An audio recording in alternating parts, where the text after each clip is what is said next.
Okay, so this is the case we discussed yesterday in the small group session, but here this is so classic for the tau-Sabin anomaly I'm showing.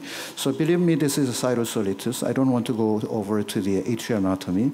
This is an open right ventricle. So this is a tricuspid valve. This is a pulmonary valve. And then this is the body of trabecular septum marginalis. This is anterior limb of trabecular septum marginalis. This is the posterior limb of trabecular septum marginalis. This is the coda tendinae to medial papillary muscle of NCC. So saying that the VSD is cradled between the anterior and posterior limb of TSM, and then above the medial papillary muscle, typical outlet VSD. Just above that, you see the pulmonary valve. In front of that, you can see the outlet septum quite deviated rightward and forward, making the subaortic outflow tract small, and then aorta small here. So this is a classic subpulmonary VSD with subaortic obstruction, and then because of that, in fetal life, there is reduced blood flow, making aortic arch entirely hypoplastic. So actually, this is very similar to the case I showed in plastic model. So this is how it shows in the wet model. So this is the body of the trabecular septum marginalis. The anterior limb extends toward the pulmonary valve, and posterior limb go to the apex top of the tricuspid valve. So therefore, you have a body, anterior limb and posterior limb, and then outlet septum typically cradles between the anterior limb and posterior limb, and then this is a medial papillary muscle of NCC, and that is a good landmark to say if any defect is above the anterior, the corner papillary muscle of NCC, that can be regarded as outlet defect. If it is behind and below, and that is regarded as the inlet type of ventricular septal defect, which in the surgical view, which could be a good landmark to talk about the location of the VSD. Anyway, that is a trabecular septum marginalis. And then in the MRI or short axis view of the echo, you will see interventricular septum, small protrusion into the right ventricular cavity. This is the TSM characterizing this is the right ventricle and this is the left ventricle. So these are the few terms we need to describe, redefine again for the discussion of the pathology of double aortic right ventricle. So now this is the graphic of one case of double aortic right ventricle with open right atrium and right ventricle, and you can see that tricuspid valve annulus is here. This is right ventricle. As you can see, aorta and pulmonary trunk arise from the right ventricle, so double aortic right ventricle. VSD below the pulmonary valve, very simple. And then now what you need to do, I want to emphasize is that now outlet septum or infundibular septum is not the interventricular septum anymore, because it is separate from here, and then it is exclusively right ventricular structure. It's terminology revisiting, because if you think about outlet septum in this context, you should really understand outlet septum is not the interventricular septum anymore. Okay, so this is a classic 1972 left classification of the double aortic right ventricle. So here, the defect involves the outlet side, defect involves the outlet side. And then you can see that here, although this is outlet side, this VSD is below the aortic valve, so therefore the physiology will be like a VSD. Here, the VSD is below the pulmonary valve, and the physiology will be complete transposition physiology. Okay, so this is called the typical subaortic VSD. This is subpulmonary VSD. And then there are cases having VSD large enough to be below the aortic and pulmonary trunk. This is called the doubly committed defect. However, in this case, the medial papillary muscle will be here. The defect is posterior and inferior, which means that this defect is pretty much below the septal leaflet of the tricuspid valve, involving the inlet septum. And then in this case, you can see they are quite far away from the aortic and pulmonary valve. These are called a remote defect or a non-committed VSD.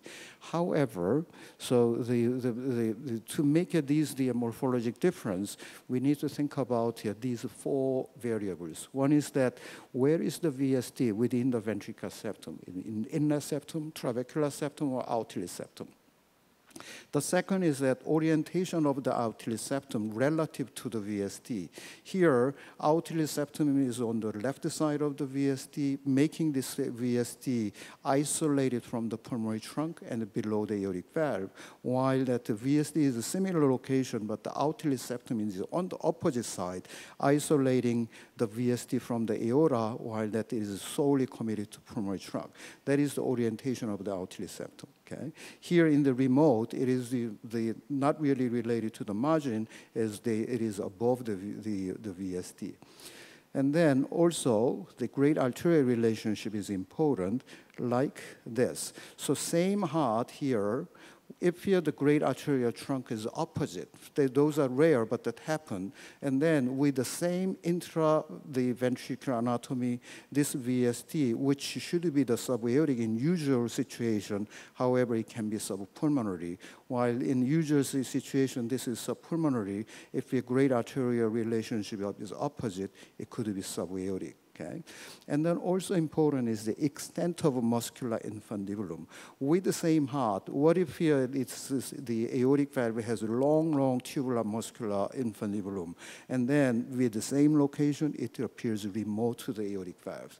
Therefore, the morphology varies according to these major variables. And then these we're going to make the spatial relationship between the VSD and arterial trunk very different, and therefore the hemodynamics can be different, and the surgical management option should be different. So what about here the distribution of VSDs in the not pathologic series and surgical series? Very consistently from 1994 to 2007, the subaortic VSD is approximately 50% consistently. And then doubly committed VSD, the subpulmonary VSD is about 25% consistently. And then doubly committed VSD, if you look at this, the number quite significantly varies. And then non-committed VSD also varies from cases to case. There are reasons why that the incidence is so different. Anyway, altogether, this is a usual distribution. About 50% of so-called double aortic right ventricle has a subaortic VSD. About 25% has this typical subpulmonary VSD, and approximately 20% has so-called remote or non-committed VSD, and then 5% has the doubly committed VSD. So this is the plastic model, the solid models, and then the open right atrium and right ventricle. I made a tricuspid valve with a surgical globe here. Right atrium, right ventricle, aorta and pulmonary trunk arise from the right ventricle, and this is the representation of infundibular septum or outlet septum, the inserting to the left side of the defect, making this VSD entirely subaortic. On the contrary, in this case, the VSD, this is trabecular septum marginalis, this is a moderate band, you have VSD, outlet septum is on the right side of the VSD, and then making this VSD completely isolated from the aortic valve. You have coronary artery ostium here, and then VSD is entirely subpulmonary. This is pretty much a very classic difference between subaortic and subpulmonary VSD. Okay, so if I look at this is a cavity model, the same case. So right atrium, right ventricle, double aortic right ventricle, and you can see that in the case with the subaortic VSD, classically, great arteries have a reasonably normal relationship. Okay, spiraling a little bit each other. Pulmonary valve tends to be a little bit leftward and anterior. However, subpulmonary VSD is more the physiology of transposition. Usually, great arteries are pretty much parallel.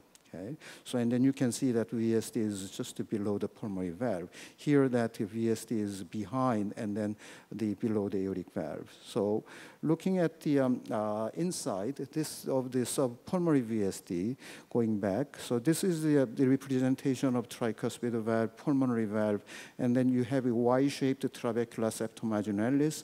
This VSD is cradled between the anterior and posterior limb. From the left ventricle side, mitral valve VSD there, and then you certainly see the double aortic right ventricle with the subpulmonary VSD. If I cut this heart here and then seeing the base of the heart from the apex, here is the tricuspid valve, this is the mitral valve, this is a representation of the ventricular septum. Actually, VSD will be here. This is the outlet septum, this is the subaortic outflow tract, subpulmonary outflow tract, and then you can see this VSD here is below the pulmonary valve, okay? And then outlet septum inserts to the right side margin of the VSD, okay?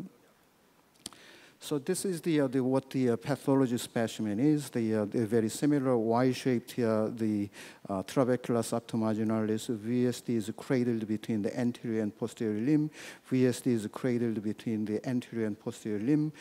The outlet septum goes to the right side margin of the VSD. The outlet septum goes to the right side of the VSD. There is subaortic the narrowing. There is subaortic narrowing, and this is aorta. So this is the really pathologic plastic model correlation. And then honestly, that in some sense it is much easier in the plastic models. So this is another case with the subpulmonary VSD. It's very, very clear that this VSD, this is a mitral valve, this is tricuspid valve, this is the right ventricle outflow tract, this is aorta, pulmonary artery. Outlet septum is here. So outlet septum should be here, but however, it is moved up all the way to here, very, very parallel. And then VSD is below the pulmonary valve. And then outlet septum actually is parallel with the rest of the septum. It's not really vertical to the ventricular septum. So this is a little bit of different variation of the subpulmonary VSD, which is not very nicely described in the pathologic literature, simply because that in the pathologic series, you didn't have a full spectrum of disease. That's why this morphology has not been detailed. Okay.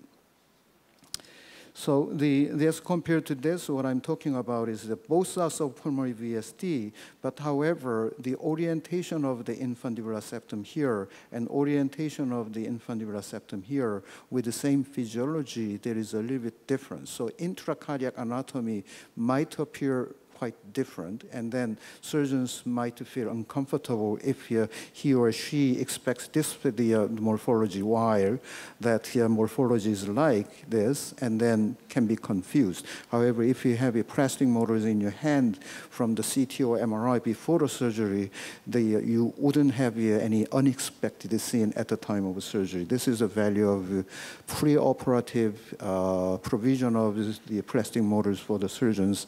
This might be very helpful. Okay. So this is the two examples of subpulmonary VSD. You can see that outlet septum is in the right margin, but however, in this case, infundibular septum is parallel and pretty forward, and then the subpulmonary outflow tract is behind this, and VSD is just the further behind. Okay. So moving on to another case. Okay. Hello.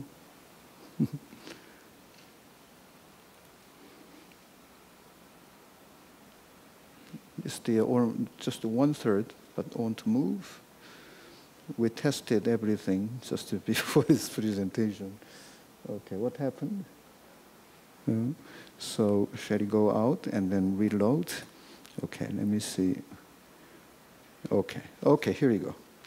So this is another case. You have a right atrium, right ventricle, large ascending aorta, small pulmonary trunk on the left side, a little bit posterior, branch pulmonary arteries, left ventricle. So, and then a VSD appears to be in the outlet, but however, this is a cavity model. And then if I show the Actually, inside, this is a right atrium, tricuspid valve, annulus, and right ventricle. This is the aorta. This is the outlet septum. Behind that is a pulmonary outflow tract.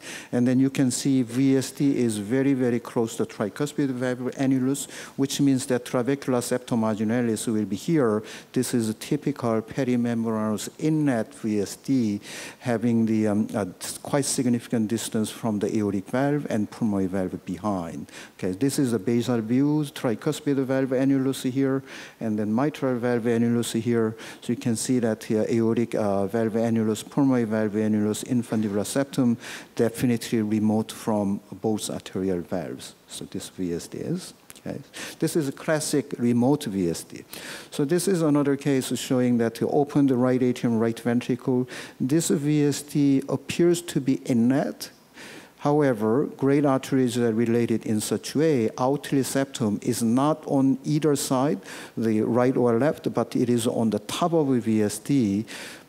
Theoretically, it should be defined as a remote VSD from the arterial valve. However, if you look at this specimen here, the model here, it is remote, however, committed to the subaortic outflow tract. Okay. So remote VSD does not necessarily mean that it is not surgically amenable to the intraventricular repair. So if you have this such model, it's clear that if you compromise a little bit of your tricuspid valve annulus size, you can easily patch this VSD to the aortic valve without any problem, and that is the case in this case. So in the basal view again, you can see tricuspid and mitral valve, and VSD is here and going toward the aortic valve, and then this is the infundibulum septum. Okay, so I'm showing you this is the case I have already shown, classic subaortic VSD involving the outlet side of the septum. This VSD is rather toward the inlet or trabecular part. Why? This is the medial papillary muscle of Lancisi. It's not above, but however, it is partly below and partly above. So this can be regarded as remote, but however, physiology will be very, very similar. So that's why that I'm emphasizing the classic 1972 left classification is in some sense misleading in the context of option for the surgical management. Okay. So this is the, why is the interesting? Okay, so let's move to this. Okay, so this is the graphics of three different remote type of VSD. This is the VSD I have already shown. This is really remote from aortic and pulmonary valve. Okay.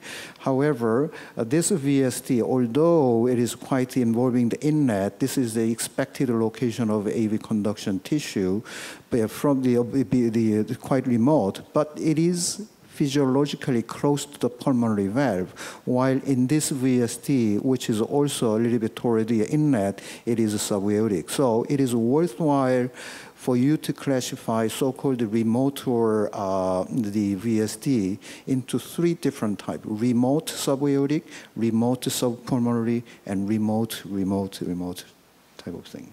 Okay. So therefore, in the surgical series, the incidence of non-committed varies. Why? These cases, for instance, is more subaortic. Some people we're going to classify it as a subaortic, and then this one subpulmonary. Therefore, in one series, the number of non-committed cases is few.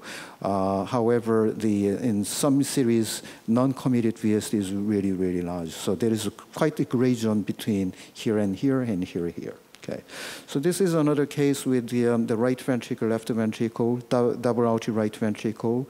Aortic arch is narrow. There is a PDA. Okay, so inside of the heart, you have a right atrium here, right ventricle here, aorta, pulmonary trunk. This is a classic double doubly committed VSD.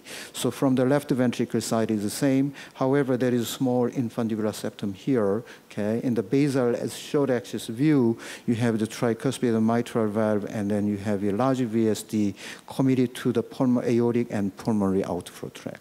Very, very classic doubly committed.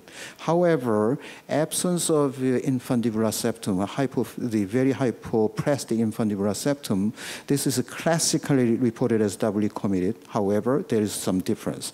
So this is another pathology specimen. TSM is here, and then VSD is here. This is aortic valve. Although there is no outlet septum, this VSD actually is entirely committed to the aortic valve, not doubly committed. Okay, here is another case from our collection in the Hospital for Sick Children.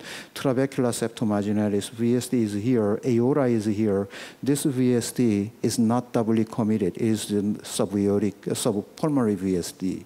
So-called pathologically defined as doubly committed, actually a lot of cases are really subaortic, and some are subpulmonary instead of really doubly committed. Okay, so therefore, doubly committed with the VSD reported in the literature, there is spectrum which goes more toward the subaortic or subpulmonary. So really doubly committed, actually very, very rare. Okay. Okay, coming back to here, this is the 1972 Lev classification. So therefore, there is some controversy about here morphology. Therefore, surgeons really don't like this classification. New classification by surgeon is that whether this is just like a VSD without subpulmonary obstruction, TOF type, if we have this VSD with the subpulmonary obstruction, that is tetralogy type, and then if we have this type of thing, and then physiology is complete transposition, they will call TGA type, and then this is really a non-committed type of thing, which is more surgically intuitive about what to do at the time of surgery. So this is a real clinical case. We have a double outlet right ventricle with a large pulmonary trunk, small aorta, and a large pulmonary artery. VSD is here, and echocardiographic diagnosis is VSD is remote. Okay. However, in this model, you can see that the VSD involves the inner side of the septum, and then this is the left ventricle side, this is a pulmonary valve, this is the outlet septum. But however, if you remove this one, you can see that the VSD here, this is subaortic outflow tract, outlet septum is here, aortic valve is here, and then it's not bad to think about making the patch here. Okay, so this is another short axis view, tricuspid valve, mitral valve, this is a right ventricle, and this is a pulmonary trunk aorta, this is the outlet septum, and this is a VSD. So we thought about what if we can enlarge the VSD a little bit, remove the outlet septum and make the patch from there, and probably biventricular repair is possible. That was our assessment.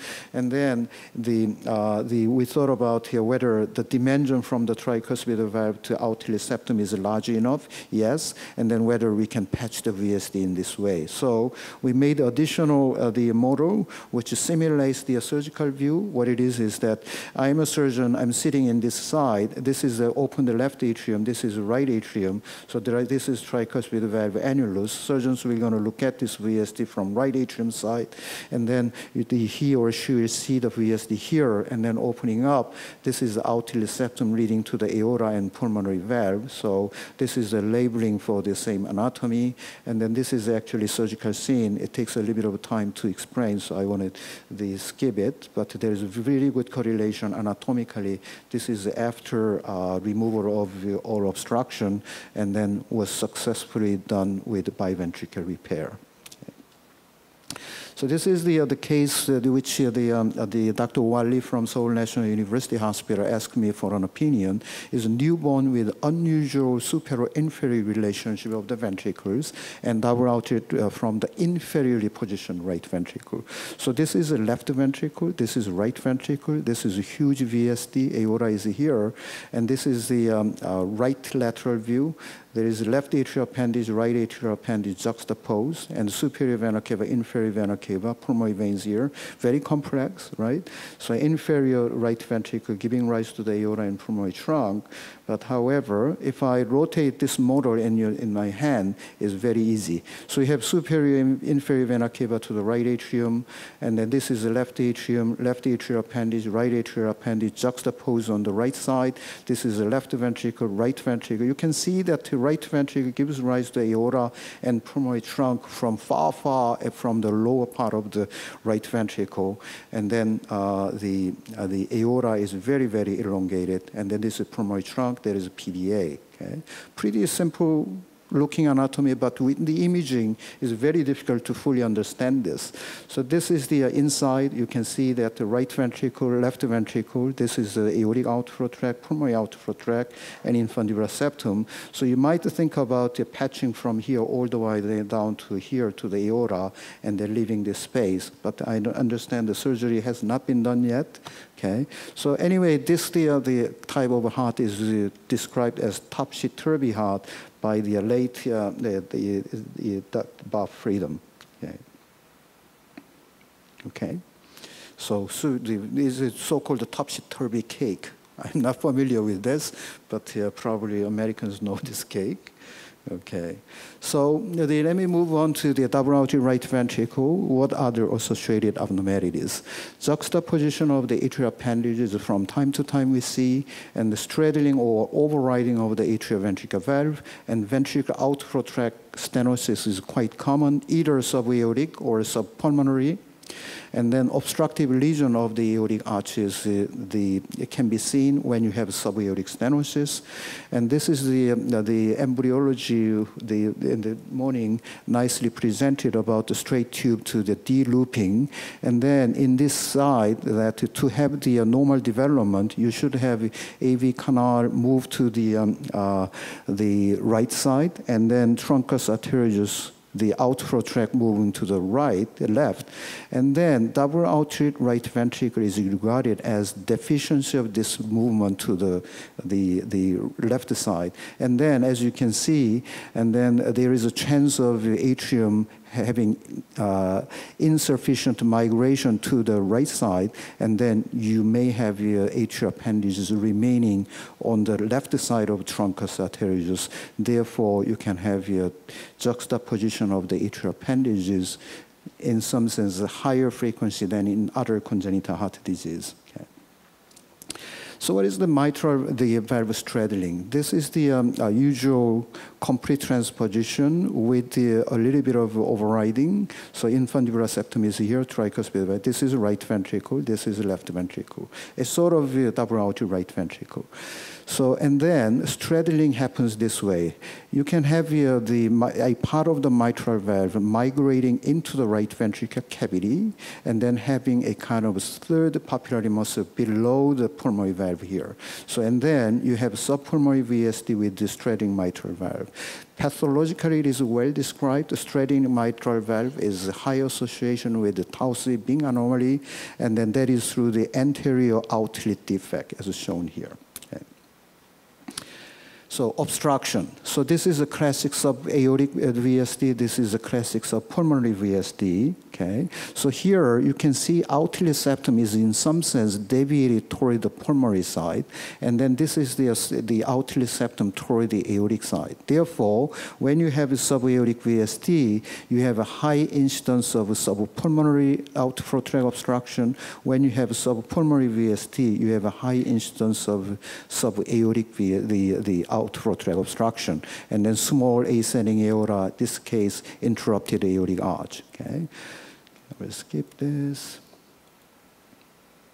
So in summary, double aortic right ventricle is not the specific disease entity, but is one form of ventricular arterial connection with more than half of both arterial trunks arising from the morphological right ventricle. Okay, so major variables for this disease entity includes the location of the VSD within the septum, and then orientation of the outlet septum, and then great arterial relationship, and then extent of the muscular infundibulum.